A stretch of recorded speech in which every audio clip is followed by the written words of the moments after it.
Somehow, nihilism has returned.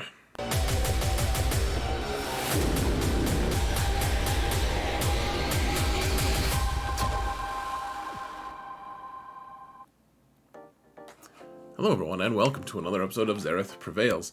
I could not believe this, folks, but it works, it's true. Nihilus lead is indeed back. Now, it's only good with the Treya Omicron, and I want to make sure you guys understand that. However, I was kind of dismissive of it. When people had first suggested it, they were like, man, that might work. I was like, no, it can't work. Like, you just do 5 exposes, and they die. Like, Chewbacca with C-3PO just crushes this team so quick. And maybe that's still true. I'm not sure. We'll have to see. But the footage I have, folks, is legitimate. It's really good. So let's go check it out. And I'll show you guys. Whoa, madness. Look at all the blue glowiness that they have. That's kind of cool. It's kind of un-Sith of them. Now, this video is taken by someone named Q-Tip. It's the link for the original video can be found in my video description. I'm allowed to show this on my channel as long as I give attribution for it, and so go check them out on YouTube. And all right, so this is a comp with Nihilus lead and Treya, and you need Sidious, which Sidious would sound like a really unreasonable ad here, but he's Relic 7 for most people anyways because of Sith Eternal requiring him. And so we've got a lot going on here. Let me show you the Nihilus lead in case you don't know how that works. This is with the Zeta, but the Zeta only adds 50% extra health steal, so it's 100% health steal if you don't have the Zeta. Otherwise, they gain a bunch of offense, they can't crit, they lose all of their protection, and it turns into health. See, in a lot of ways, Nihilus is the OG Lord Vader. Like that's kind of what he is, except Lord Vader protects his guys a little bit better. So that being said, Treya really turns Nihilus into a very similar thing. And so every time some people are debuffed, here, let me show you guys Treya's stuff. Yeah, okay, so we're fighting Lord Vader, and you probably noticed a little bit before now that Lord Vader had a bunch of stacks of stuff. He had stacks of some kind of buff, and that's all stacks of protection up here, because of a Datacron set. And so if you put the, I'm sorry guys, I am super sleepy, so if I'm stammering a little bit, I hope you'll forgive me. But I wanted to get this out there right away so that you guys can see it. You have Isolate from Treya, and it gets rid of all of those stacks that you can actually ramp up and do it. And then notice that Sidious is here to give healing immunity. You guys can see how everyone's surviving from all of the hits from Lord Vader, because every time people are suffering a debuff, everyone gains stacks of bonus protection. So let me show you the Sidious basic. It just gives healing immunity for 3 turns, which 3 turns is actually really nice. So there we go. That's, I mean, a 67 is pretty crazy. And none of the relics on any of these videos are actually, like, over the top, it's not overrepresented. So, alright, this next video is actually by someone named Goonie. I couldn't find a font on my data thing to put the little 2 dots over the U, but go check them out on YouTube. I've linked as well. And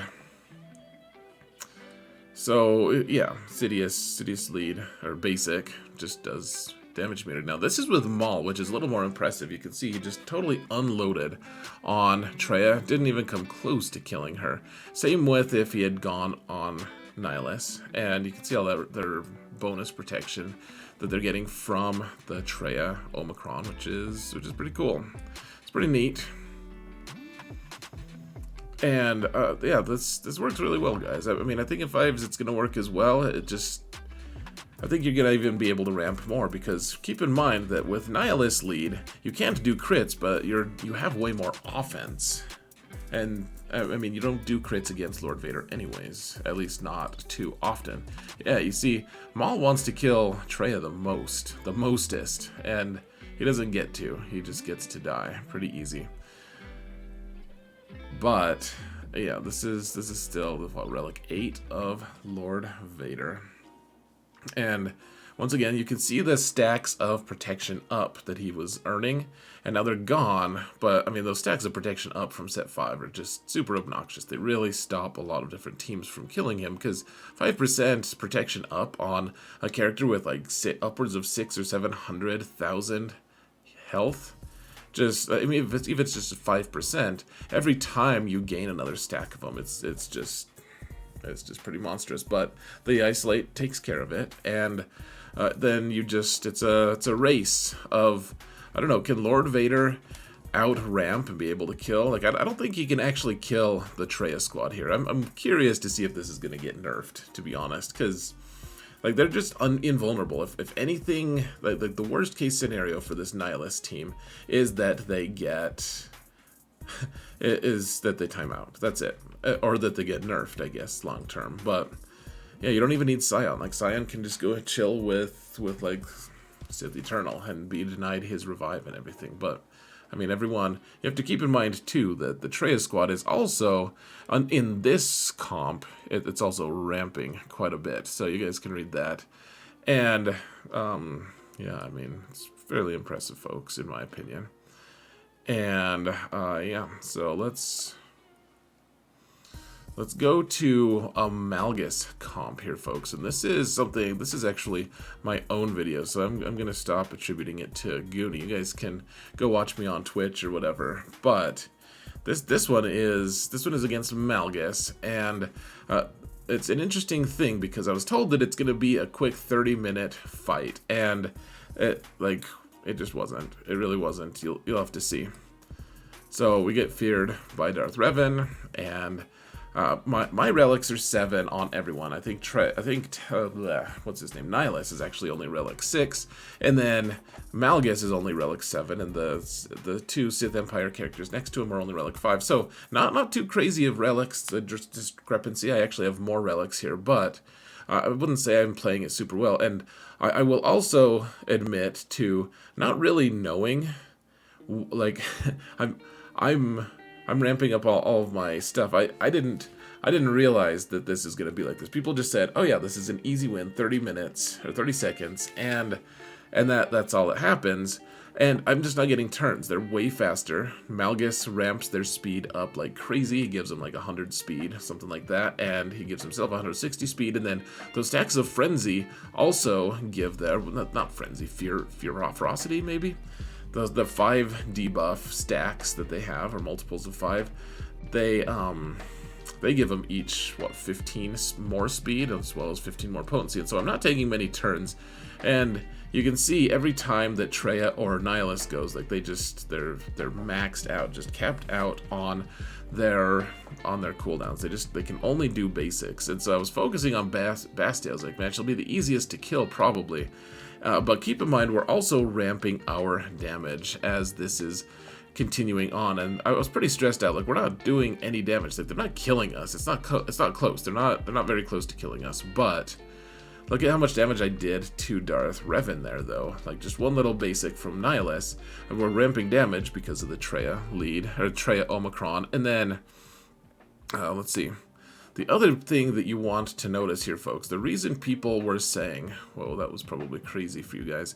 The reason people are saying that this is only going to be a 30-second fight is because when someone hurts Nihilus, immediately his cooldowns are reset. Like, once he gets below 90% of his health, then his cooldowns are reset, and he only has health. The problem is, he has too much health in this case. So we finally killed Darth Revan, thank goodness.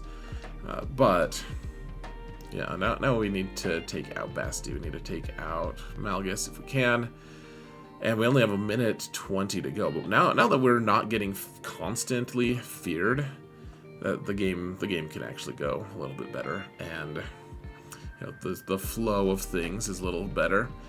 And I mean, you can see, like, we've been taking so much punishment, so many debuffs, so much stuff, and you know, Trey is just dispelling all the buffs, or the debuffs, as you guys know how it works. But yeah, we finally got an annihilate, and we're able to just kill Malgus there, which was fancy, if you ask me.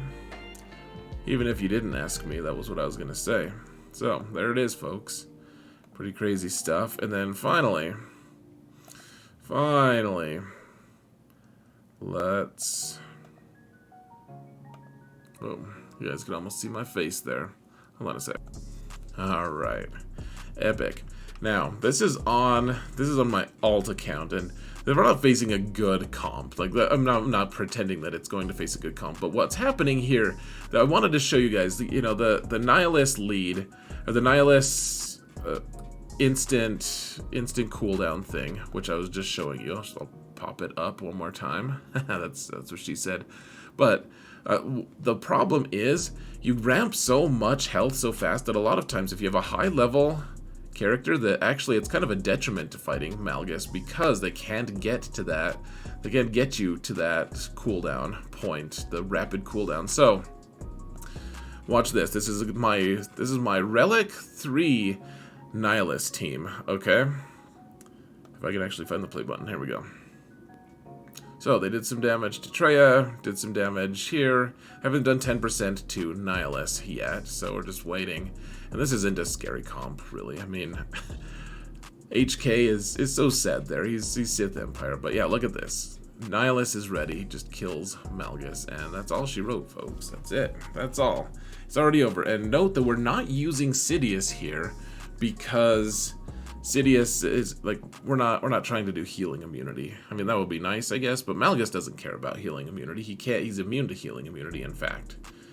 So, I mean, that's it, folks. Yeah, you guys can you can assume that we win here, and it's just cool. I don't know. Nihilus is back, folks. What are your thoughts? Is it gonna get nerfed? It's gonna get nerfed, isn't it? It's probably gonna get nerfed. Thank you all so much for watching, and remember that in all things, Xerath prevails.